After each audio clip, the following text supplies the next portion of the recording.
にちは、なぎです。今日もアトリエから水彩メイキングをお伝えしたいと思います。今日はこちらの絵を描いていきます。水仙と女の子の絵を描こうと思っているんですけど、髪の毛が途中から葉っぱに変わっていくというデザインにしたいと思います。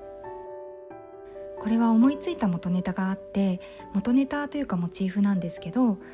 近所を散歩していた時に花壇のね、駐車場の花壇に水仙の花が咲いてたんですけど、花が終わって葉っぱだけになっていました。でそれを刈り取りやすいようにだと思うんですけど、葉っぱがギュッとまとまって三つ編み状になっていました。こちらがその写真なんですけど、私はそれを見て、これを女の子の髪の毛に見立てて描いたらすごく可愛いんじゃないかなと思いました。それで今日はこういったデザインになります。水仙と女の子の絵は以前鉛筆画でも描いているんですけど、このモチーフがとても気に入っているので、今回は水彩画で描いてみようと思います。色の塗り始めはいつも緊張しますが、頑張って描いていきます。このチャンネルでは絵のメイキングや私が絵について考えていること、絵にまつわるあれこれをなるべくわかりやすく、絵を描く人、絵が好きな方に楽しんでもらえるように動画を発信しています。次の動画作りの参考にしますので、コメントや質問などもしていただけたら嬉しいです。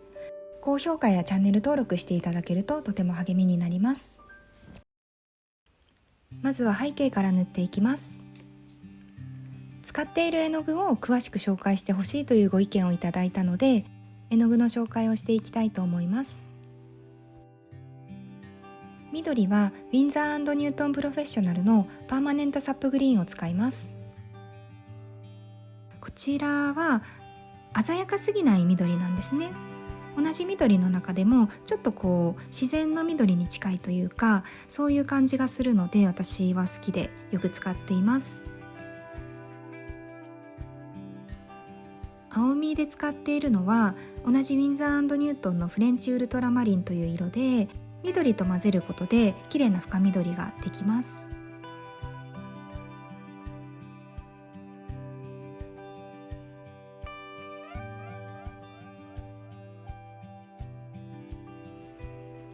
茶色はこちらのファンダイクブラウンという色を使っています。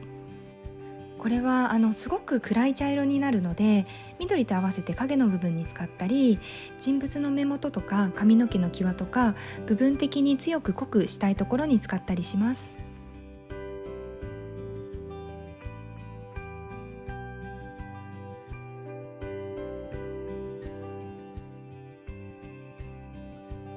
顔周りのアクセントにグリーンを入れていきます。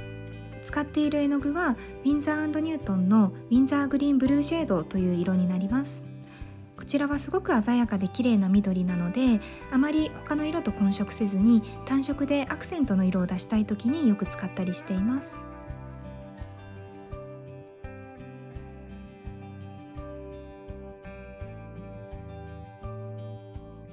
ちなみに私が使っている絵の具なんですけど、こちらのホルベインの入れ物に絵の具を入れて使っています。こういうハーフパンというものがあるので、こちらに絵の具を入れてオリジナルの絵の具入れにしています。絵の具ごとにこういうカラーチャートを作ったりしてるんですけど、これ色を選ぶ時にすごく便利なので、スケッチブックの紙を1枚切り取って作ってみたりするといいんじゃないかなと思います。濃い状態だとあまり色の違いがわからなかったりするんですけど、水で伸ばすとこういう風に全然違う色が出てくるので、そういうのもわかりやすくていいですよね。色はメーカーごとにまとめてるんですけど、こちらがホルベインで、こちらがウィンザー&ニュートンになってます。続いて肌を塗っていきます。使っている絵の具はこちらのパーマネントモーブ。こちらはあまり鮮やかすぎない紫色になります。こちらはバーントアンバー、濃いオレンジ、焦げ茶のような色ですね。こちらとパーマネントモーブの紫を足して少しくすんだ色を作って肌のベースを作っていきます。こちらはカドミウムレッドという色ですごく強い赤になります。どちらかっていうと朱色に近い感じで肌の血色とかをよく表してくれます。目元とか耳元とか赤みを強くしたい部分に重ねていきます。水彩の技法で水を先に引いてその上に絵の具を置いていくウェットオンウェットという技法があるんですけど、私はそれをあまり使わないです。水彩特有のぼかしとかにじみとかの表現が私はあまり好みではなくて、その代わりに乾いた画面に絵の具を置いていくウェットオンドライという技法を使っています。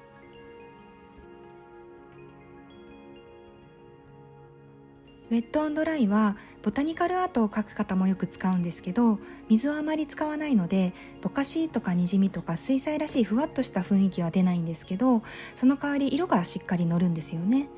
水彩の色の透明感も保ちつつ、こういう濃い色使いのしっかりした描写ができます。なのでこういうしっかりした色使いの表現がしたいという方はウェットオンドライで描いてみるのもすごくおすすめです。続いて髪の毛と葉っぱのベースを作っていきます。使っている絵の具は先ほどのファンダイクブラウンと青みのペイニーズグレーを使います。このペイニーズグレーはかなり黒に近い透明感のある青というか紺色っぽい色になります。透明感があって綺麗な色なので風景とか影の暗い部分に使えますね。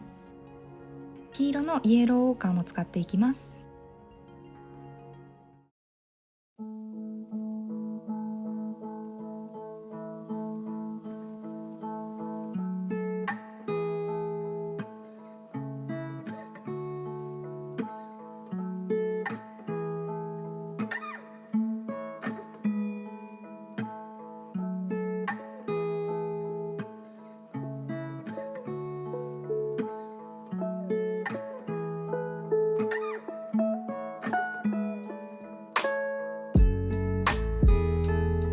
洋服を描いていきます。白いものなのであまり濃い色は使わないですね。赤とか青とか周辺の色を少し移したような色を入れていきます。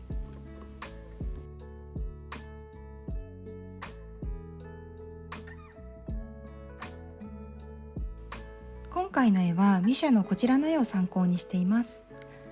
赤いところがあったり青いところがあったり、ここに鮮やかな色が入っていたり、全体の色のバランスがとても綺麗だと思ったので色合いの参考にしました。いつかミシャみたいな絵が描けるようになったらいいですね。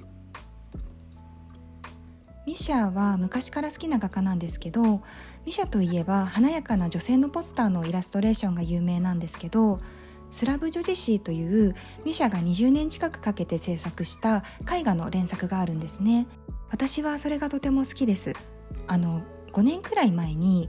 国立新美術館に来てたんですね、乃木坂の。で見に行ったんですけど、もうとにかく人がすごくて、絵も20点ぐらいあってみんな壁画サイズですごく大きかったんですけど、まあでもとにかく人がすごくて、もう絵を見てるのか人の頭見てるのかわからないぐらいすごい混んでましたね。そんな思い出です。今はスラブ女子誌の連作はチェコのプラハ国立美術館にあるそうです。プラハはお城もあって本当に素敵な街なので、私もまた行きたいし、行ける方はぜひ行ってみてください。今はちょっとね情勢が難しいかもしれないけど、どこかに行きたいねって楽しく話せることってすごく大切なことですよね。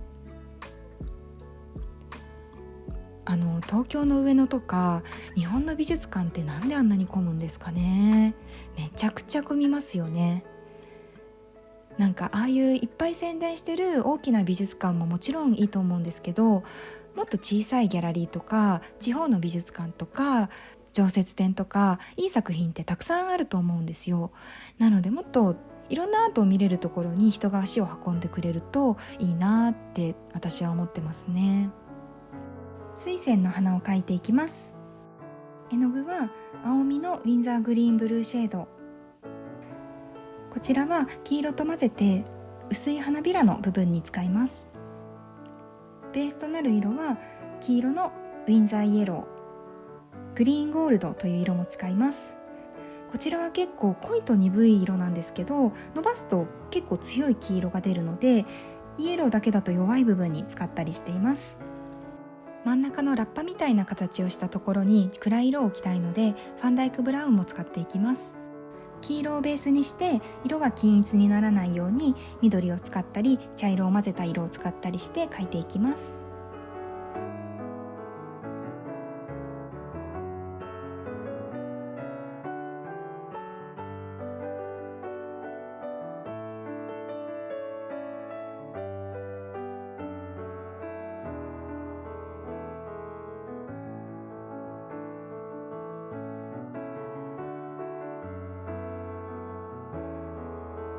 顔や髪、葉っぱの描き込みをしていきます。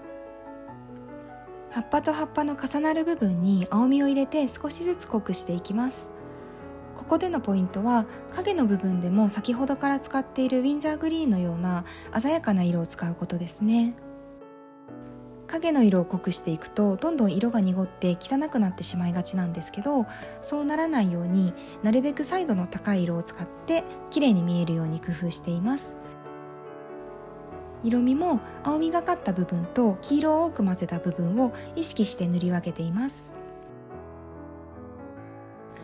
背景なんですけど、一応水仙の葉っぱをイメージしてるんですが、これなくてもいいかなとも思ったんですけど、やっぱり背景がないと少し寂しいかなと思ったので、あんまり主張しすぎないように、かつ真ん中に目線が集まるように少しグラデーションにして描いています。髪の毛がより自然に見えるように細かい毛を追加していきます。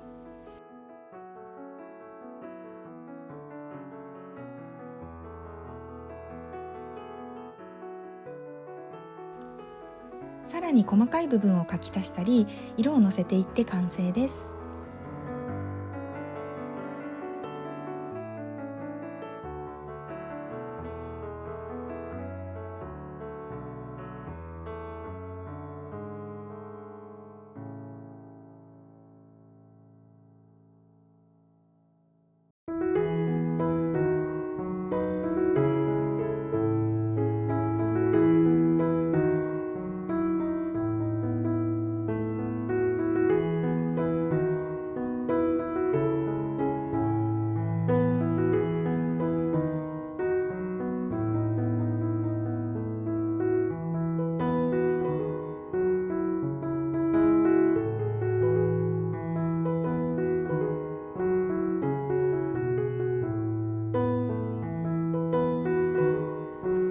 最後までご覧いただきありがとうございました。